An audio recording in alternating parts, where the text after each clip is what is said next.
لیکن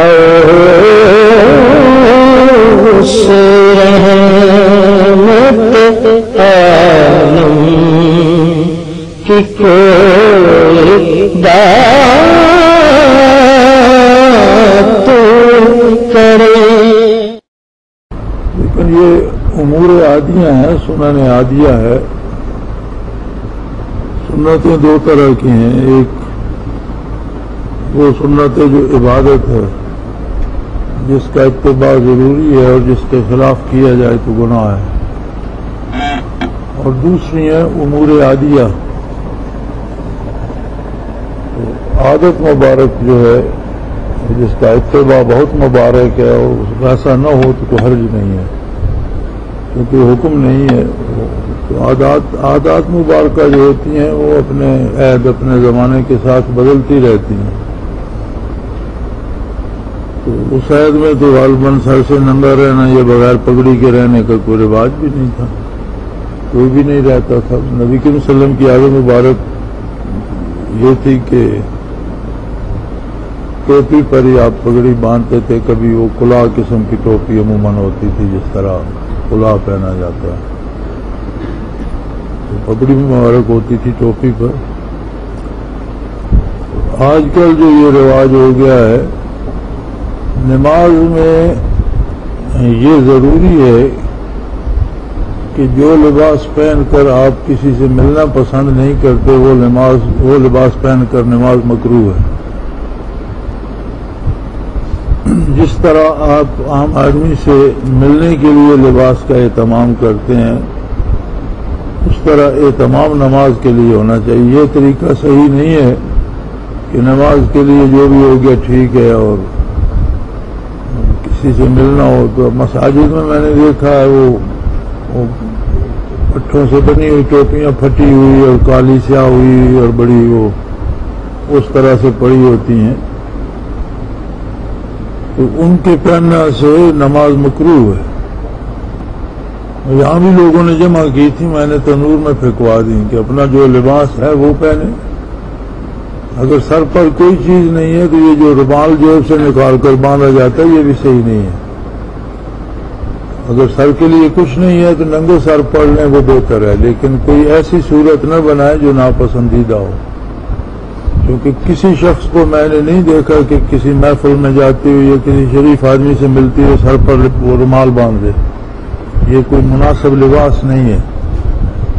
یہ رومال باندھنے سے پھر بغیر سر پر کوئی چیز اور ننگے سر تو وہ بہتر ہے، کیونکہ سر ڈھانپنا کوئی نماز کی شرائط میں سے نہیں ہے، اور نہ مرد کا سر ستر عورت ہے۔ مناسب یہ ہے کہ سر پر پگڑی ہو، ٹوپی کے اوپر پگڑی ہو، صرف ٹوپی ہو تو بھی درست ہے، لیکن اگر مناسب ٹوپی یا مناسب پگڑی نہ ہو تو یہ جو عارضی انتظام ہے کہ جیب سے رومال نکالا اور تکونا کر کے باندھ لیا، یا مسجد میں پرانی ٹوپیاں پڑی ہیں وہ پہن لی، تو یہ نہیں صحیح۔ اس سے بہتر ہے کہ ننگے سر پڑھ لے، وہ درست ہے۔ ہر عید کی اپنی اپنی عادات ہوتی ہیں۔ اس عید کے کھانے جو تھے ان کا طریقہ اور تھا، اس عید کے جو سونے کے بستر تھے یا چارپائیاں یا مکان کمرے تھے، وہ یہ سب امور عادیہ ہیں، یہ وقت کے ساتھ ساتھ بدلتے رہتے ہیں۔ ان میں حلت و حرمت اور جائز و ناجائز شرط ہے، جائز و شرعی طریقے سے حاصل کیا گیا ہو تو امور عادیہ میں کوئی حرج نہیں ہے۔ تو جو سنتیں عبادات ہیں ان کا اتباع ضروری ہے، ان کا ثواب بھی ہے، ترک کرنے کا گناہ بھی ہے۔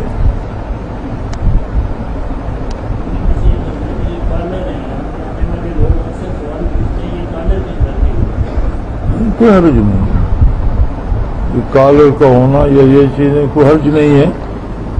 سلوار نبی کریم صلی اللہ علیہ وسلم نے استعمال نہیں فرمائی، لیکن پسند فرمائی ہے۔ یہاں جہاں اب اردن کی ریاست ہے، یہاں ایک قدیم شہر ہوتا تھا جو بعد میں تباہ ہو گیا، اور مرور زمانہ نے اس پہ ٹنوں کے حساب سے مٹی ڈال دی۔ تو 2 سال پہلے کسی کھدائی میں پھر وہ شہر برآمد ہوا. وہ شہر ایک بین الاقوامی منڈی ہوتا تھا. ادھر سے ہندوستان کے تاجر بھی بہت جاتے تھے, چین تک کے تاجر وہاں جاتے تھے, اور مغرب سے بھی لوگ وہاں آتے تھے. وہ مرکزی منڈی ہوتا تھا. تو اس میں یہ سلوار پہننے والے لوگ بھی جاتے تھے, اور نبی کریم صلی اللہ علیہ وسلم کے سامنے بھی پیش کی گئی تو آپ نے پسند فرمائی, ورنہ حضور نے ساری عمر تہبند باندھا ہے. تو بنیادی طور پر جو ہے وہ لباس بھی ہوتا ہے, وہ بدن ڈھانپنے کے لیے ہوتا ہے, اور اس لیے بھی ہوتا ہے کہ آدمی کی حیثیت کے مطابق اس کا عزت و احترام بھی برقرار رکھے. اب اس میں یہ کوئی شرط نہیں ہے کہ جس طرح اس عہد میں تہبند باندھا جاتا تھا وہی باندھا جائے, جس طرح اس عہد میں وہ لمبے کرتے ہوتے تھے. اب ایک موسم کی اور ملک کی بھی ہے. عرب عموماً کمر کے ساتھ بھی ایک پٹکا باندھ کے رکھتے تھے, گردن ڈھانپ کے رکھتے تھے کہ صحرائی علاقہ ہے, اور گردن پہ وہ پڑتا سورج پہ وہ ہیٹ اسٹروک ہونے کا امکان ہوتا تھا. آج بھی جو عربوں میں رواج ہے کہ رومال اس طرح رکھتے ہیں, تو یہ قدیم سے آ رہا ہے. ان کی ضرورت تھی کہ اگر وہ گردن ننگی ہوتی تو ہیٹ اسٹروک ہو جاتا تھا, گرمی بہت زیادہ ہوتی تھی. اسی طرح مختلف ممالک کے جو رواجات ہیں, یہ جو انگریزوں میں ٹائی ہے, یہ بھی بہت قدیم سے ان سرد علاقوں کا رواج تھا. آپ ان کی پرانی تصاویر دیکھیں یا پرانی فلمیں دیکھیں, جب ٹائی نہیں تھی تو یہ گلے سے رومال باندھا کرتے تھے. سرد ہواؤں سے گلا متاثر ہوتا تھا, گلے خراب ہوتے تھے, آدمی بیمار ہوتے تھے, تو یہ ایک رومال گلے کے گرد لپیٹ کے رکھا کرتے تھے. وہ رفتہ رفتہ وہ ٹائی کی صورت اختیار کر گیا. ورنہ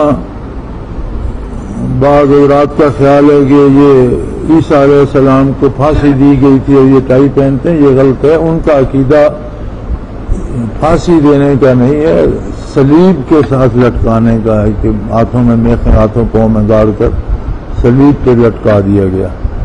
تو ٹائی پھانسی دینے کا عقیدہ عیسائیوں کا بھی نہیں ہے.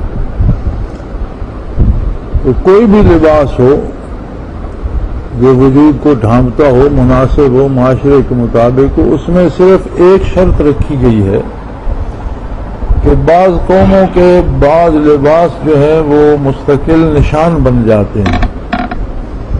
اب جیسے ہندوؤں کے جو مذہبی لوگ ہیں وہ ایک کمر کے ساتھ دھوتی اور ایک دھوتی اس طرح آگے دھڑ پہ لپیٹ لیتے ہیں, اور ایک لمبا سا وہ ڈال لیتے ہیں تسبیح نما گلے میں, تو وہ ٹپیکل لباس ہے ان کا. اب جب بھی ان کے ان مذہبی پیشواؤں کو دیکھیں گے, وہ لباس دیکھ کے پتہ چلتا ہے یہ کوئی ہندوؤں کا برہمن ہے یا پیشوا.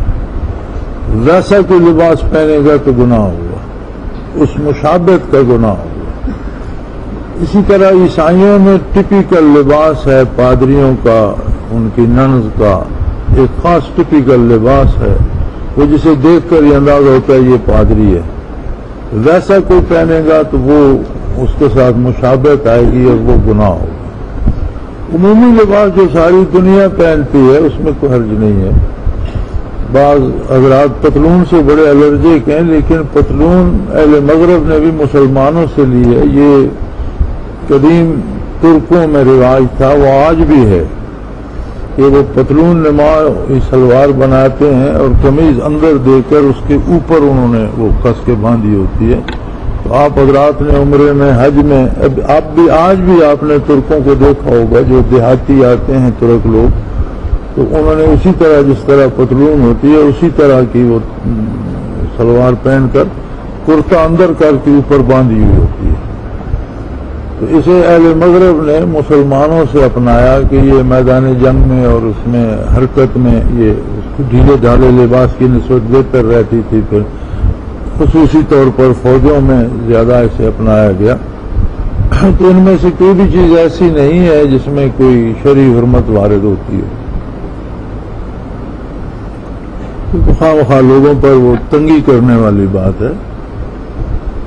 تو لباس مبارک یا روزمرہ کا کھانا پیا, آپ جو سارے حضرات چائے پیتے ہیں تو یہ چائے وہاں کب تھی؟ اب یہ تو نہیں کہ چائے پینا منع ہو گئی ہے کیونکہ حضور صلی اللہ علیہ وسلم کے زمانے میں نہیں تھی، یا اس طرح کی جس طرح کی ہانڈیاں آپ بناتے ہیں شاید اس زمانے میں کس طرح کی بنتی تھی، جس طرح کا کھانا ہم بناتے ہیں یہ کچھ اور ہے، اس زمانے میں کس طرح سے بنتا تھا۔ عہد نبوی میں تو وہ آٹا چھاننے کے لیے وہ بھی نہیں، چھاننی بھی نہیں ملتی تھی، تو خواتین جو ہیں بیویاں جو ہیں وہ اسی چنگیر میں رکھ کر اس طرح اس کو کر کے پھونک دے کے بھوسی اڑا دیتی تھی، کچھ اڑ گئی کچھ رہ گئی۔ آج کل وہ مشینوں سے وہ نکلتا ہے، میدا الگ، سوجی الگ، آٹا الگ، اب اس میں کوئی جرم گناہ لازم نہیں آئے گا۔ یہ جو وقت کے ساتھ چیزیں بدلتی ہیں، یا عہد نبوی میں اب سب سے اچھی سواری گھوڑا تھی، اونٹ پر سواری فرماتے تھے، گھوڑا اچھی سواری تھی، تیز رفتار۔ گدے پر نبی کریم صلی اللہ علیہ وسلم نے سواری فرمائی، کیونکہ عرب میں بہت اعلیٰ نسل کے گدے ہوتے تھے اور بڑی لمبی سواری کے لیے اور بار برداری کے لیے استعمال ہوتے تھے، حضور صلی اللہ علیہ وسلم نے بھی فرمائی۔ لیکن آج کی سواری موٹر کار ہے، ہوائی جہاز ہے، بس ہے، ٹرین ہے، اب کوئی اس کو لے کر بیٹھ جائے کہ جی نہیں یہ تو سواری صحیح نہیں ہے، ہمیں اس زمانے کی طرح اب گھوڑے پہ امریکہ جانا ہے اور گھوڑے پہ یہاں سے لاہور جانا ہے، تو یہ تو مشکل ہوگا۔ تو یہ چیزیں وقت کے ساتھ ساتھ بدلتی رہتی ہیں۔ اسی طرح لباس کے معاملے میں ستر عورت کو فرض ہے کہ گھٹنوں سے لے کر ناف تک ڈھکا ہوا ہو تو اس میں نماز بھی ہو جاتی ہے۔ اگر مجبوری کی حالت میں کسی کے پاس لباس نہیں ہے تو مرد کا ستر عورت گھٹنوں سے لے کر ناف تک ہے، اگر اتنا ٹکڑا لباس کا ہے تو اس کے لیے درست ہے۔ اب اس کے آگے وہ لباس پہنتا ہے تو وہ جتنا اچھا ہو، صاف ستھرا ہو، سستا کپڑا ہو لیکن صاف ستھرا ہو۔ نبی کریم صلی اللہ علیہ وسلم صفائی کو پسند فرماتے تھے۔ بعض غریب صحابہ سے بھی آپ نے تنبیہ فرمائی کہ بھئی تم غریب ہو، نیا نہیں خرید سکتے تو اس پرانے کو دھو تو سکتے، اسے صاف تو رکھ سکتے۔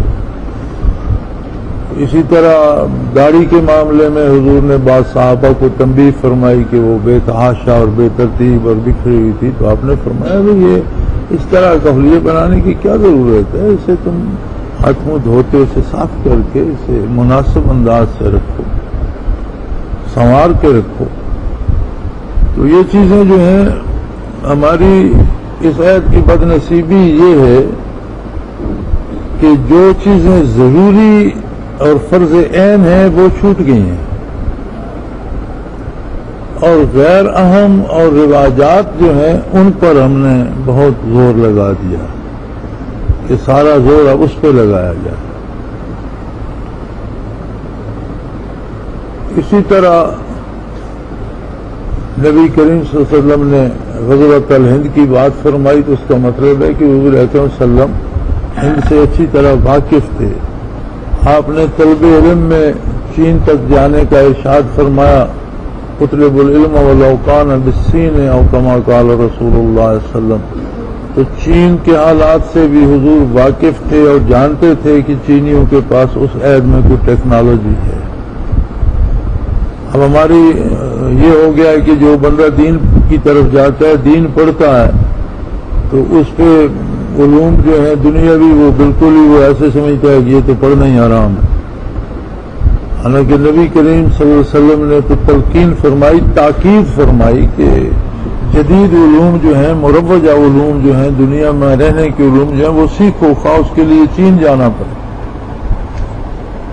اور مسلمانوں کا جتنا زمانہ اقتدار کا ہے، پوری دنیا کو مسلمانوں نے فتح کیا، تو وہ سارا زمانہ جو ہے وہ جدید ٹیکنالوجی کا عہد ہے، اور بے شمار جو ٹیکنالوجی دنیا میں آئی ہے اس کے موجد مسلمان ہیں، بحری بیڑے کے موجد مسلمان ہیں، یہ توپ کے اور بارود کے موجد مسلمان ہیں، بے شمار مشینیں ایسی ہیں جو مسلمانوں نے ایجاد کی، آگے اہل مغرب نے انہیں ڈیولپ کیا اور اپنے نام کے ساتھ لگا لیا۔ یونیورسٹیاں اور ادارے مسلمانوں نے بنائے، تاریخی اعتبار سے برطانیہ بھی مسلمانوں کے زیر نگین رہا، اور آکسفورڈ یونیورسٹی کی بنیاد مسلمانوں نے رکھی، لیکن یہ وہ تاریخ ہے جو آج سامنے نہیں ہے۔ امریکہ کا سارا مغربی حصہ اور کینیڈا کا اسپانیہ سے آ کر مسلمانوں کے زیر نگیں رہا اور وہاں تہذیب مسلمانوں نے سکھائی، اور آج بھی وہاں شہروں کے، محلوں کے، گلیوں کے نام عربی نام ملتے ہیں۔ بہت بڑا جو ہے وہاں صوبائی مرکز اور دار ہے، ایئرپورٹ ہے البکر کی، عربی نام ہے۔ اسی طرح ابھی تک مکہ اور مدینہ سٹریٹس ملتی ہیں ان میں، اور ان کے گھر جو ہیں آج بھی مغربی امریکہ میں، آپ شمال مغربی امریکہ میں جائیں تو دیکھیں گے گاؤں کے گاؤں قدیم مسلمانوں کی طرز تعمیر پر ہیں، اسی طرح لکڑی کی چھتیں ہیں اور آگے چھجے بڑے ہوئے ہیں اور پتھر کی دیواریں ہیں، تو بالکل ایسے پتہ چلتا ہے جیسے کسی اسلامی گاؤں میں آ گئے ہیں۔ تو یہ ہماری بدنصیبی ہے کہ ہم ابھی تک اب ہم زیادہ غیر عام چیزوں میں الجھ گئے ہیں اور جو عام چیزیں ہیں انہیں چھوڑ دی ہیں۔ تو چاہیے مسلمان کو چاہیے کہ وہ ہمہ جہت ہو، ہر شعبے زندگی میں دسترس رکھتا ہو، اور جہاں جو ضرورت پیش آیا جائے وہاں وہ کام کر سکتا ہو۔ الحمدللہ رب العالمین والصلاة والسلام اللهم ربنا لا تفتنا بغضبك ولا تهلكنا بعذابك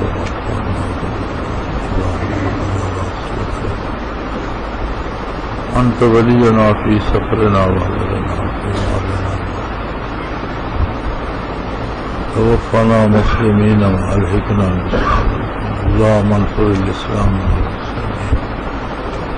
اللهم ربنا سهل لنا امورنا كلها في ديننا ودنيانا رب يسر رب يسر رب يسر ولا تؤثر وتمن بالخير وصلى الله تعالى على حبيبه محمد برحمتك يا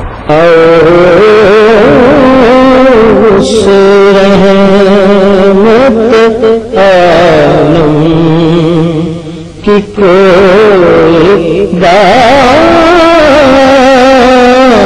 تو کرے